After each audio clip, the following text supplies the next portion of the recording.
আপনারা দেখতেছেন আমি একজন পুপ্পার খেলোয়াড়ের সাথে কথা বলবো।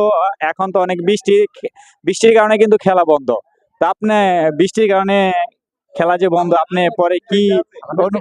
আমাদের খুব কষ্ট লাগতেছে, বৃষ্টির কারণে আমরা খেলতে পারতেছি না। আমরা যে উদ্যোগ নিয়ে মাঠে আসছিলাম যে জিতবো, জিতে আমাদের পুপ্পারকে জনগণকে আনন্দ দিব, কিন্তু আমরা সেটা দিতে পারতেছি না বৃষ্টির আবহাওয়ার কারণে।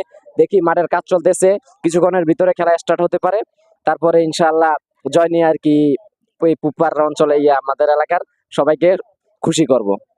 দেখতেছেন একজন খেলোয়াড় কিন্তু বলছে পুপ্পারের জয় নিয়ে আশাবাদী তিনি কিন্তু এত বৃষ্টির ভিতরেও দর্শককে আনন্দিত দেওয়ার জন্য তারা অনেক আনন্দিত।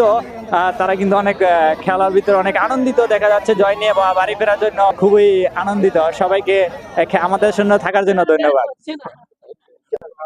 আপনারা দেখছেন পশ্চিম পাড়ের একজন খেলোয়াড় আমাদের সাথে